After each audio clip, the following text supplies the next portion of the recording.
owns you? Your past, your trauma, your anxiety, the voice in your head that says you're not good enough? Or is there something deeper in you that can never be owned? Hi, everyone. I'm Chaya Parkoff, licensed clinical social worker, trauma therapist, coach, speaker, and educator of ancient Jewish wisdom. And this is ParshaRx mental health prescriptions from the weekly Torah portion. This week, we read the double Parsha, Behar, Bechukotai. And I want to focus on Behar to answer that question directly. The Torah says, Ki li b'nei Yisrael avadim, for the children of Israel are my servants.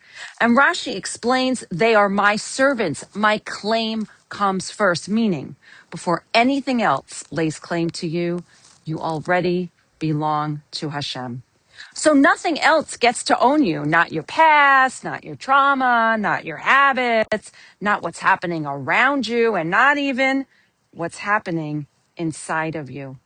So what does it actually mean to serve Hashem? It doesn't mean pressure. It means you're not being driven by whatever is loudest inside you or around you.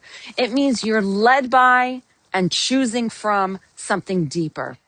Because if you don't belong to Hashem, you end up belonging to everything else. Fear, approval, work, habits. That's not service. That's enslavement. And then the Parsha shows us what freedom actually looks like. Shemitah. Stop working the land for an entire year. Let go. 6 years you work, and then 1 year you rest the land. So your life stays in service, not in enslavement to what you do.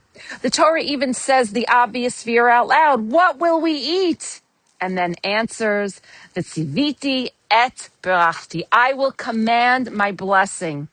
Rabbi Lord Jonathan Sachs, of blessed memory, explains that this is a radical act of faith, a reminder that our sustenance doesn't come from constant effort alone, because your life is not sustained by control. It's anchored in something deeper. I was sitting with a client just last night, someone who didn't feel particularly connected to God when we started working together. And she came to a realization that there are things she can do to take care of her health, but ultimately, God is her anchor. And from a mental health perspective, this is everything, because anxiety lives in our attempts to control. And Rabbi Abraham Twersky of blessed memory taught that much of our anxiety comes from trying to control what we cannot. But mental well-being begins when you let go of what was never yours to control in the first place and come back to what actually anchors you. So what is our ParshaRx for this week? Ask yourself, who is running the show right now? Am I acting from something deeper or from whatever is loudest inside or out? Pause and remind yourself, this doesn't own me because I already belong to Hashem. I have an anchor and nothing else gets to have me. And before I go, I want to share something personal with you.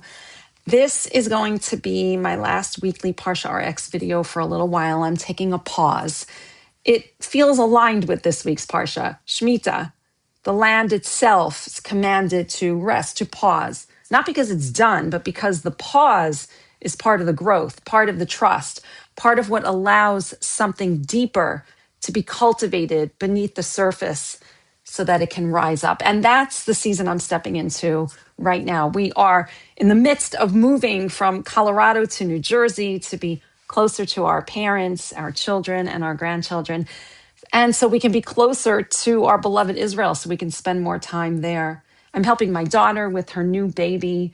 We are busy planning our daughter Chevy's wedding this summer. I'm very, very close to completing my training to become an approved brain spotting consultant. And I'm working deeply on my RSVVP method book. And of course, I'm continuing to work one-on-one with clients. So while I may be pausing the weekly ParshaRx videos, I'm very much still in the work, just in a different way. I may sporadically post a video and I'll give updates on the book and the courses and whatever else is going on. So stay tuned Thank you for being here with me, for learning with me, for growing with me. And I look forward to continuing this journey together. Shabbat Shalom.